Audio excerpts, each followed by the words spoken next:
urutan nomor 5 dalam bahasan pasal bab kita atau pasal kita ini. Ada di situ tulisan nomor dalam kurung 201, sebelahnya angka 5 berarti urutan kelima, hadisnya Hasan Sahih. Saya akan bacakan dari Abdullah bin Buraidah dari bapaknya radhiyallahu anhum ajma'in. Dia berkata, asbaha Rasulullah sallallahu alaihi wasallam yawman fada'a Bilala faqala ya Bilal bima sabaqtani ila al-jannah innani dakhaltu al-barihata al-jannata fasami'tu khashkhashata atau sami'tu khashkhashataka amami ya. Faqala Bilal ya Rasulullah ma adzantu qat illa sallaitu rak'atain wala asabani hadathun qattun illa tawadda'tu indah. Faqala Rasulullah sallallahu alaihi wasallam bihadza. Ya, artinya di suatu pagi Rasulullah SAW pernah memanggil Bilal lalu bersabda, wahai Bilal, dengan apa kau mendahuluiku ke surga? Tadi malam atau semalam aku masuk ke surga, lalu aku mendengar suara gerakan sendalmu di hadapanku. Bilal menjawab, ya Rasulullah, aku tidak pernah sekalipun mengumandangkan azan kecuali aku sholat 2 rakaat setelahnya. Dan tidaklah aku terkena satu hadas pun kecuali aku berwudu padanya. Maka Rasulullah SAW bersabda, ini dia. Hadis ini teman-teman sekalian, seperti hadis-hadis yang sebelumnya, kita akan coba bedah dan mengambil mutiara-mutiaranya. Yang pertama adalah potongan dari perkataan Abdullah bin Buraidah. Dari Buraidah radhiyallahu anhu, beliau berkata, asbaha Rasulullah sallallahu alaihi wasallam yauman fada'a Bilala. Rasulullah SAW satu hari tiba di pagi hari, ya, atau suatu pagi, pernah Nabi SAW memanggil Bilal. Dan ini menandakan berarti Buraidah hadir pada saat itu. Dan dia menyaksikan. Juga ini ceritanya di pagi hari. Ada yang mengatakan selepas subuh, ada yang mengatakan di waktu duha. Di waktu duha. Beliau memanggil Bilal, dan kita sudah tahu Bilal adalah muadzin Nabi alaihi salatu wassalam. Ya, Bilal radhiyallahu anhu adalah sahabat mulia yang dengannya lah Allah memperlihatkan bagaimana kemuliaan di sisi Allah itu dengan keimanan dan ketakwaan. Dia mantan seorang budak ya, dari Ethiopia berkulit hitam.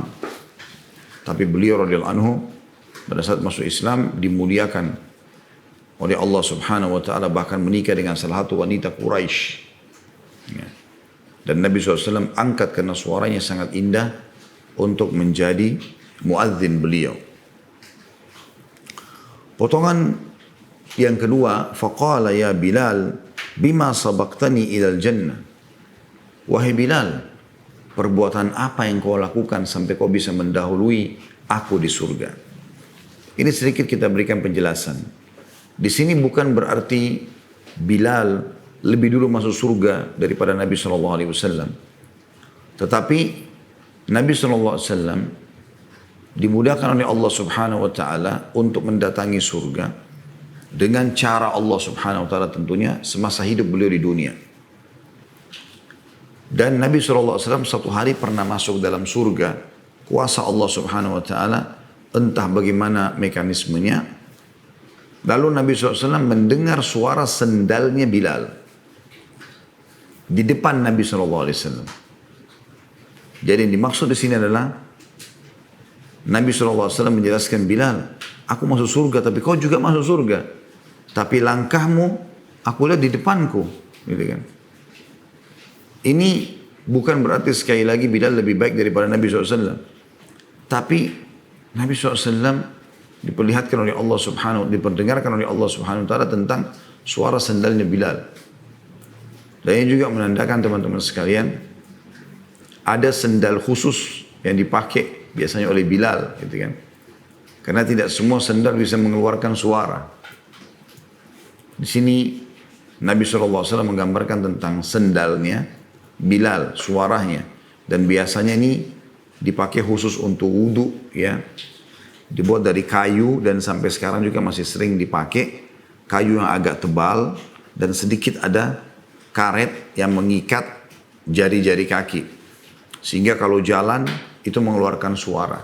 Dan sendal model seperti ini yang pernah mungkin kita lihat kayunya agak tebal, itu akan mengeluarkan suara pada saat melangkah walaupun di atas tanah biasanya. Ya. Beda dengan sendal-sendal umumnya yang tipis, ya. Seperti itulah. Karena Nabi SAW berkata setelah itu, Bima sabaqtani ilal jannah innani dakhaltul barihatal jannata fasami'tu khashataka amami. Sesungguhnya aku semalam masuk ke dalam surga dan aku mendengar suara sandalmu di depanku. Ya. Berarti penjelasannya adalah bukan berarti Bilal mendahului Nabi SAW masuk dalam surga. Dan bukan juga Bilal di dunia lalu sudah masuk surga. Ya. Tetapi Allah Subhanahu Wa Taala memperdengarkan dan diinformasikan kepada Nabi SAW oleh para malaikat itu suara sendalnya Bilal. Ya. Bukan Bilal masuk di surga, tapi Allah Subhanahu Wa Taala memperdengarkan kalau Bilal masuk surga, maka seperti inilah. Atau ada amal yang dia kerjakan yang akan membuat dia masuk surga. Seperti ini suara sendalnya di surga. Dan ini juga menandakan berarti orang di surga itu menggunakan alas kaki. Entah bagaimana.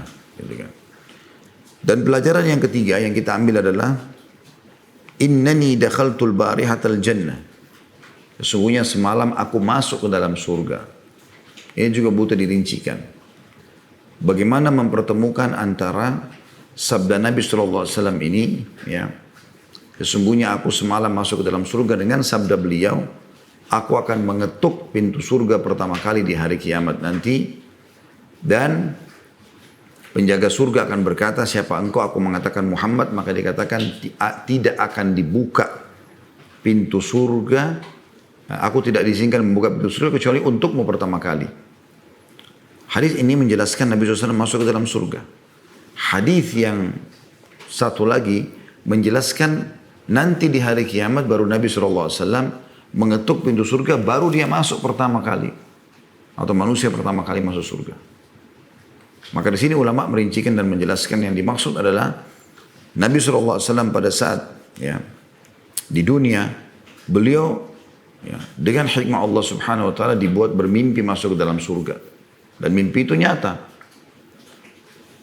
Sementara di akhirat nanti memang betul-betul bukan mimpi lagi, tapi sebuah kenyataan yang akan membuat beliau masuk dan sifatnya abadi. Sementara yang mimpi ini hanya sebentar saja. Hanya sementara saja. Mirip juga dengan ruhnya orang-orang mati syahid. Semoga Allah SWT karuniakan kita itu. Dia atau mereka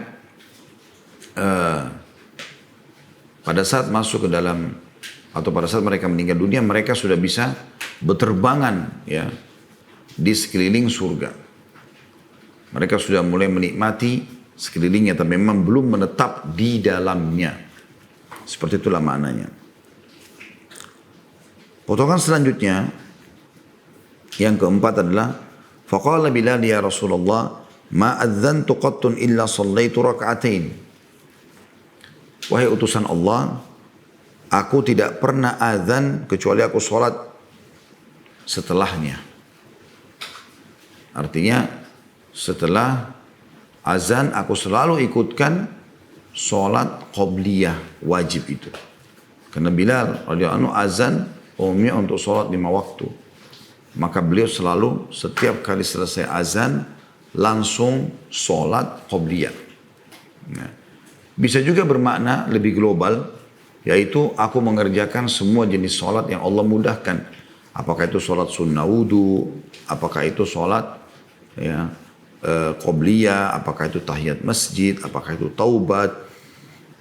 Intinya Bilal setiap kali habis azan selalu diikuti dengan sholat. Dan lebih dekat adalah sholat qobliyah wajib tentunya. Ya.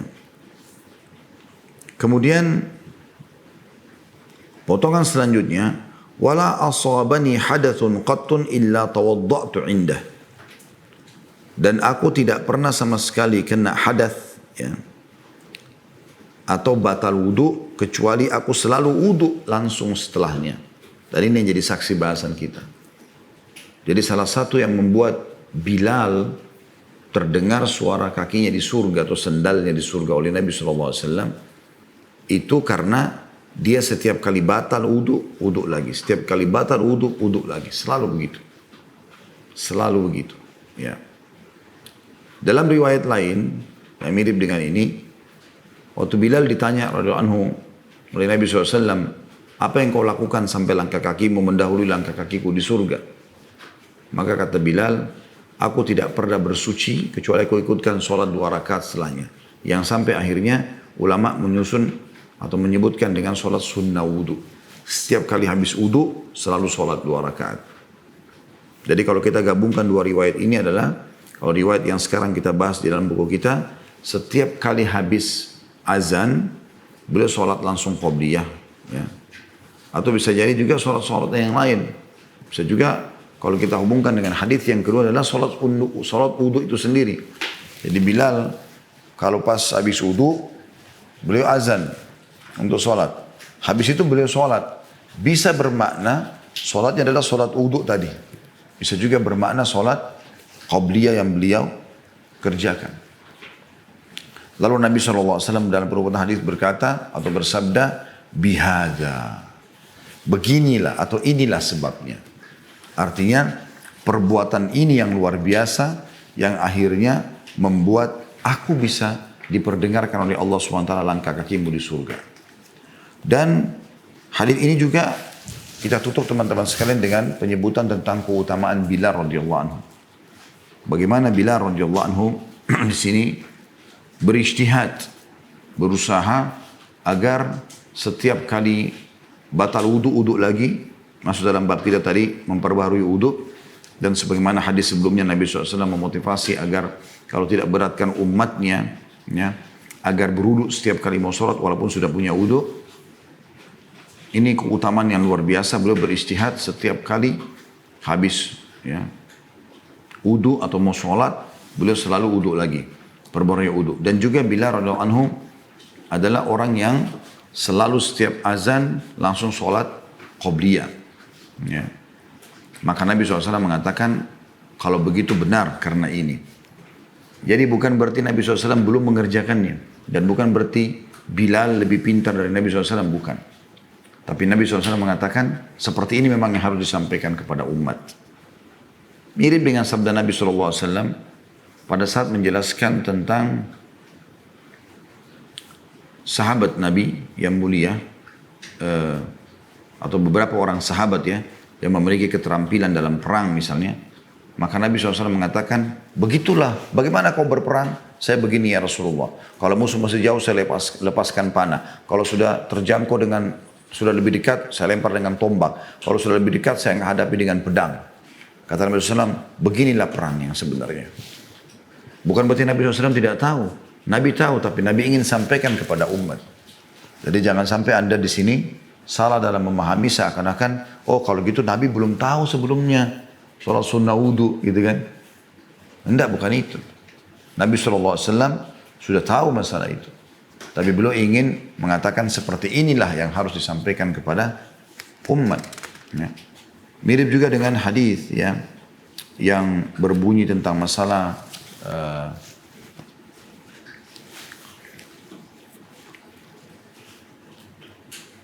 beberapa keterampilan atau beberapa kelebihan sahabat yang lain. Seperti misalnya Usaid bin Khudair radhiyallahu anhu pada saat membaca Al-Quran dan didatangi oleh malaikat yang mendengarkan bacaannya. Maka dia melapor kepada Nabi SAW, tadi malam saya melihat beberapa cahaya menembus langit pada saat saya baca Quran ya Rasulullah.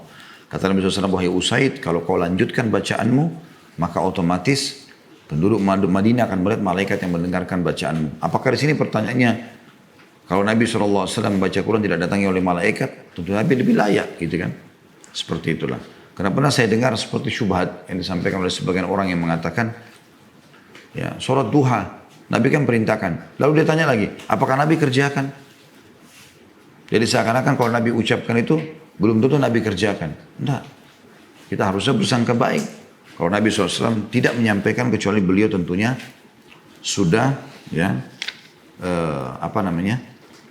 sudah melakukannya, ya, sudah melakukannya dan mengetahui masalah itu tentunya.